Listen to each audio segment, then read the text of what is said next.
AGS நண்பர்கள் எல்லாருக்கும் வணக்கம். இன்றைக்கி வந்து நம்ம என்ன பார்க்கலான்னு பார்த்தீங்கன்னா, அறிஞர் அண்ணா அவரை பற்றி இதுக்கு முன்னாடி வந்து டிஎன்பிஎஸ்சி எக்ஸாம்ஸில் வந்து என்ன மாதிரி கொஷின்ஸ்லாம் வந்து கேட்டிருக்காங்க அப்படின்னு சொல்லிட்டு ப்ரீவியஸ் இயர் கொஷின்ஸ் வந்து பார்க்கலாம். நம்ம சேனலில் பார்த்தீங்கன்னா டாபிக் வைஸ் வந்து நம்ம ப்ரீவியஸ் இயர் கொஷின்ஸ் வந்து அப்டேட் பண்ணி கொடுத்துட்ருக்கோம். ஸோ நம்மளுடைய சேனல் சப்ஸ்கிரைப் பண்ணாதவங்க கொஞ்சம் சப்ஸ்கிரைப் பண்ணி அதை ஃபாலோ பண்ணி வச்சுக்கோங்க. சரி வாங்க பார்க்கலாம். ஃபர்ஸ்ட் கொஷின் பாருங்கள். திராவிட மாவோ என அறியப்படுபவர் வந்து யார் அப்படின்னு சொல்லி கேட்குறாங்க. இதுக்கான ஆன்சர் வந்து ஆப்ஷன் ஏ, பேரறிஞர் சிஎன் அண்ணாதுரை. திராவிட மாவோ அப்படின்னு சொல்லிட்டு யாரை சொல்லுவாங்கன்னா சிஎன் அண்ணாதுரை வந்து சொல்லுவாங்க. அடுத்து பாருங்கள், அண்ணாதுரை செயல்படுத்த ஆர்வமாக இருந்த முதல் யோசனை ரூபாய்க்கு 3 கிலோ டேஷ் வழங்குவது. ஆப்ஷன் ஏ, அரிசி வழங்குவது. அடுத்து பாருங்கள், மெட்ராஸ் மாநிலம் எப்போது தமிழ்நாடு என்று பெயர் மாற்றப்பட்டது மற்றும் அதன் முதலமைச்சர் வந்து யார் அப்படின்னு சொல்லி கேட்குறாங்க. இதுக்கான ஆன்சர் வந்து ஆப்ஷன் சி, 1969 அண்ணாதுரை. அடுத்து பாருங்கள், தமிழ்நாட்டின் அரசு பள்ளிகளில் இந்தி கற்பிக்கப்படுவதை தொடராமல் இருப்பதற்காக நடவடிக்கை எடுத்தது வந்து யார்? இதுக்கான answer option A, C N Annadurai. அடுத்து பாருங்கள், ஸோ 1967ஆம் ஆண்டு இந்து திருமணங்கள் திருத்த மசோதாவை அறிமுகப்படுத்தியவர். ஸோ இதுக்கான answer option D, C N Annadurai. So எந்த வருடம் வந்து இந்து திருமணங்கள் திருத்த மசோதா வந்து அண்ணா வந்து அறிமுகம் செய்தார் அப்படின்னு சொல்லி பார்த்துக்குவோம். 1967. அடுத்து பாருங்கள், 1962ஆம் ஆண்டு தேர்தலில் பேரறிஞர் அண்ணா போட்டியிட்டு தோல்வி அடைந்த தொகுதி வந்து எது? Option B, Kanchipuram. ஸோ இந்த கொஷின் வந்து ரொம்ப முக்கியம், பார்த்துக்கோங்க. 1962ஆம் ஆண்டு பேரறிஞர் அண்ணா வந்து எந்த தொகுதியில் நின்று வந்து தோற்றார் அப்படின்னு சொல்லி பார்த்துக்கோங்க. ஸோ இதுக்கான ஆன்சர் ஆப்ஷன் பி, காஞ்சிபுரம் தொகுதியில் தான் வந்து தோற்றுருப்பார். ஸோ அதுக்கப்புறம் பார்த்தீங்கன்னா, மாலைமணி என்ற பத்திரிகையை ஆரம்பித்தவர் வந்து ஆப்ஷன் ஏ, அண்ணாதுரை. மாலைமணி என்ற பத்திரிகையை ஆரம்பித்தவர் வந்து அண்ணாதுரை. அடுத்து பாருங்கள், கீழே கொடுக்கப்பட்டவர்களில் யார் 1968ஆம் ஆண்டு சுயமரியாதை திருமண பாதுகாப்பு சட்டத்தை அறிமுகப்படுத்தியவர் அப்படின்னு சொல்லி கேட்குறாங்க. இதுக்கான ஆன்சர் பார்த்தீங்கன்னா ஆப்ஷன் ஏ, பேரறிஞர் அண்ணா. 1968 பார்த்தீங்கன்னா சுயமரியாதை திருமண பாதுகாப்பு சட்டம் வந்து 1968 வந்து அண்ணா வந்து கொண்டு வந்திருப்பார். 1967 வந்து இந்த சுயமரியாதை திருமணங்கள் திருத்த மசோதா வந்து 67 கொண்டு வந்தார். திருமண பாதுகாப்பு சட்டம் வந்து 68 வந்து கொண்டு வந்தது வந்து அண்ணா தான், பார்த்துக்கோங்க. ஸோ அடுத்து பாருங்கள், திராவிட நாடு என்ற வார இதழை வெளியிட்டவர் வந்து யார் அப்படின்னு சொல்லி கேட்குறாங்க. அதுக்கான answer option B, C N Annadurai.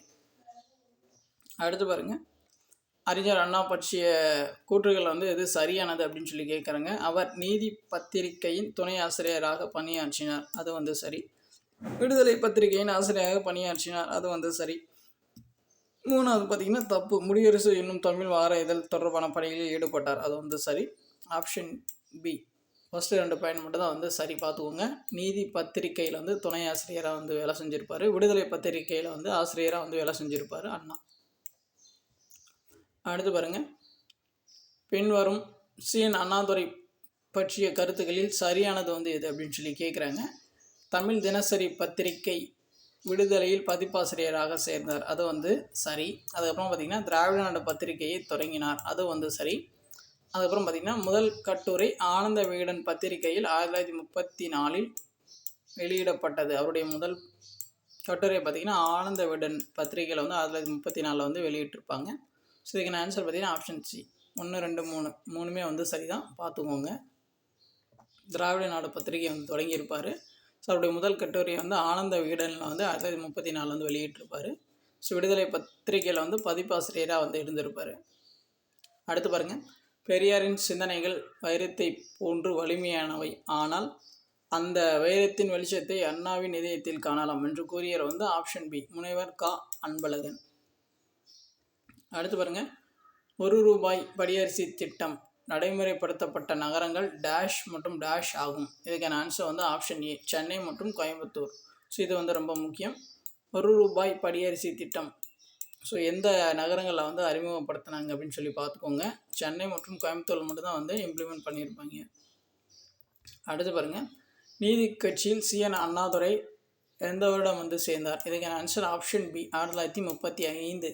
நீதி கட்சியில் அண்ணாதுரை வந்து எந்த வருடம் வந்து சேர்ந்தார்? Option B, 1935.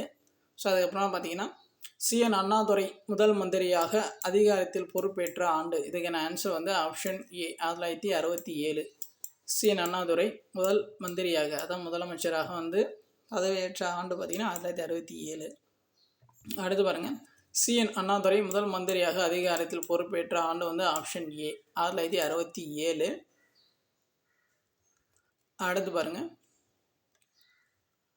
கீழ்கண்டவற்றில் அறிஞர் அண்ணாவை பற்றிய சரியான கூற்று வந்து எது அப்படின்னு சொல்லி கேட்குறாங்க. சுயமரியாதை திருமணங்களை அங்கீகரித்தார், அது வந்து சரி. அதுக்கப்புறம் பார்த்திங்கன்னா சென்னை மாநிலம் என்ற பெயரை தமிழ்நாடு என மாற்றினார், அது வந்து சரி. இரண்டாம் உலக தமிழ் மாநாடு 1969 நடைபெற்றது, அது வந்து சரி. அதுக்கப்புறம் பார்த்திங்கன்னா மெரினா கடற்கரையில் இவரது ஆட்சியில் கண்ணகி சிலை நிறுவப்பட்டது, அது வந்து சரி, ஆப்ஷன் டி. அடுத்து பாருங்கள், தமிழ்நாட்டில் காங்கிரஸ் கட்சியை சாராத முதல் முதலமைச்சர் வந்து யார் அப்படின்னு சொல்லி கேட்குறாங்க. அதுக்கான ஆன்சர் பார்த்திங்கன்னா ஆப்ஷன் டி, சிஎன் அண்ணாதுரை. அதுக்கப்புறமா பாருங்கள், தலைவர்கள் புத்தகங்கள் வந்து கொடுத்துருக்காங்க, பொறுத்த சொல்லியிருக்காங்க. ஃபஸ்ட்டு பார்த்திங்கன்னா பிஆர் அம்பேத்கர் பார்த்திங்கன்னா ஜாதி ஒழிப்பு, ஈவே ராமசாமி பெரியார் வந்து பெண்ணியின் அடிமையானல், கருணாநிதி பார்த்திங்கன்னா நெஞ்சுக்கு நீதி, சிஎன் அண்ணாதுரை பார்த்திங்கன்னா நல்ல தம்பி. இதுக்கான ஆன்சர் ஆப்ஷன் டி. அடுத்து பாருங்கள், சிஎன் அண்ணாதுரை அமைச்சரவையில் வேளாண்மைத்துறை அமைச்சராக இருந்தவர் வந்து யார்? Option D, Govindasamy. அடுத்து பாருங்கள், கீழ் வருவனவற்றில் எந்த நாடகம் பேரறிஞர் அண்ணாதுரையால் எழுதப்பட்டது? ஆப்ஷன் ஏ, நீதிதேவன் மயக்கம். பேரறிஞர் அண்ணாவால் எழுதப்பட்டது வந்து நீதிதேவன் மயக்கம். அடுத்து பாருங்கள், இரண்டாம் உலக தமிழ் மாநாடு சென்னையில் நடைபெற்ற போது தமிழகத்தின் முதல்வராக இருந்தவர் வந்து ஆப்ஷன் ஏ, அண்ணாதுரைய ஆட்சிகளை தான் வந்து இரண்டாவது உலக தமிழ் மாநாடு வந்து சென்னையில் வந்து நடந்துச்சு. அடுத்து பாருங்கள், நீங்கள் என்னை புகழக்கூடாது, ஒரு அரசியல்வாதியை காட்டிலும் ஆசிரியரும் விஞ்ஞானியுமே முக்கியமானவர்கள் என கூறியது வந்து யார் அப்படின்னு சொல்லி கேட்குறாங்க. நீங்கள் என்னை புகழக்கூடாது, ஒரு அரசியல்வாதியை காட்டிலும் ஆசிரியரும் விஞ்ஞானியுமே முக்கியமானவர்கள் என கூறியது வந்து ஆப்ஷன் சி, சிஎன் அண்ணாதுரை. அடுத்து பாருங்கள், படைப்புகள் கொடுத்துருக்காங்க, அதை வந்து பொறுத்த சொல்லியிருக்காங்க.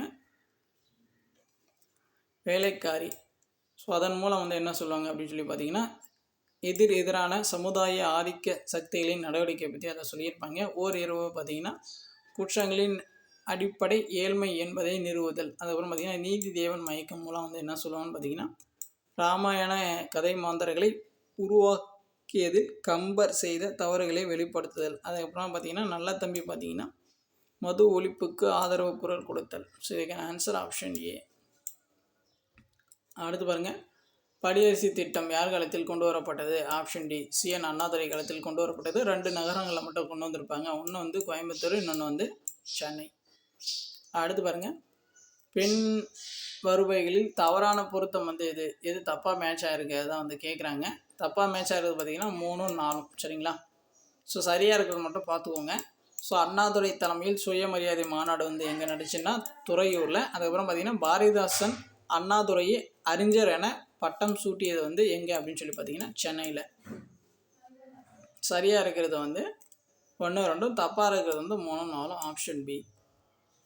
அடுத்து பாருங்கள், திராவிட நாடு என்ற அரசியல் இதழின் ஆசிரியர்? Option A, C N Annadurai. அடுத்து பாருங்கள், 2வது உலக தமிழ் மாநாடு நடைபெற்ற போது தமிழ்நாட்டின் முதலமைச்சராக இருந்தவர் வந்து ஆப்ஷன் பி, அண்ணாதுரை. அடுத்து பாருங்கள், ஸோ 1942ஆம் ஆண்டு திராவிட நாடு என்ற தமிழ் வார இதழை ஆரம்பித்தவர் வந்து அறிஞர் அண்ணா, சரிங்களா? எப்போ ஆரம்பித்தார்னு பார்த்தீங்கன்னா 1942 வந்து திராவிட நாடு என்ற தமிழ் வார இதழை ஆரம்பித்தவர் வந்து அண்ணாதுரை. அடுத்து பாருங்கள், நூல்கள் ஆசிரியர் கொடுத்துருக்காங்க, பொறுத்து சொல்லிக்கிறாங்க. ஈவே ராமசாமி பார்த்தீங்கன்னா குடியரசு, சிஎன் அண்ணாதுரை வந்து வேலைக்காரி, மாதவையா வந்து பத்மாவதி சரித்திரம், ராஜம் ஐயர் வந்து கமலாம்பாள் சரித்திரம். இதுக்கான ஆன்சர் ஆப்ஷன் டி. அடுத்து பாருங்கள், கீழ்கண்டவற்றில் சிஎன் அண்ணாதுரையால் எழுதப்படாத படைப்பு வந்து எது அப்படின்னு சொல்லி கேட்குறாங்க. எழுதப்படாதது பார்த்திங்கன்னா ஆப்ஷன் டி, ஆனந்த போதினி தான் வந்து அண்ணாதுரையால் வந்து எழுதப்படாதது. மற்ற இதெல்லாம் பாருங்கள், ஆரிய மாயை வந்து அண்ணாதுரைய படைப்பு, ஓர் இரவு பார்த்திங்கன்னா அண்ணாதுரைய படைப்பு, சொர்க்கவாசல் பார்த்திங்கன்னா அண்ணாதுரைய படைப்பு. இது 3மே பார்த்துங்க முக்கியம். சொர்க்கவாசல், ஓர் இரவு, ஆரிய மாயை வந்து அண்ணாதுரையால் எழுதப்பட்டது. அடுத்து தமிழக அரசியலில் கீழ்கண்டவைகளில் எது அண்ணாவின் கொள்கையாகும் அப்படின்னு சொல்லி கேட்குறாங்க. தமிழரின் தனித்தன்மையை நிலைநாட்டுதல், அது வந்து சரி. மாநில சுயாட்சி, கூட்டுறவு கூட்டாட்சி, விஞ்ஞானி சோஷியலிசம், இந்த 4க்கும் பார்த்திங்கன்னா ஆதரவு அளிச்சிருப்பார். ஸோ இது எல்லாமே பார்த்திங்கன்னா அண்ணாவுடைய கொள்கையில் தான், ஆப்ஷன் டி. ஸோ அவ்வளோதான். அறிஞர் அண்ணாவை பற்றி இதுக்கு முன்னாடி கேட்ட கொஷின்ஸ் வந்து பார்த்தாச்சு. உங்களுக்கு வேறு ஏதாச்சும் டவுட் இருந்துச்சுன்னா நீங்கள் வந்து கமெண்ட் பண்ணுங்கள். ஸோ இப்போ தான் வந்து நம்ம சேனலில் வந்து ஃபஸ்ட் டைம் பார்க்குறீங்கன்னா கொஞ்சம் சப்ஸ்கிரைப் பண்ணுங்கள், சப்போர்ட் பண்ணுங்கள், ஃப்ரெண்ட்ஸுக்கும் வந்து ஷேர் பண்ணுங்கள். தேங்க்யூ.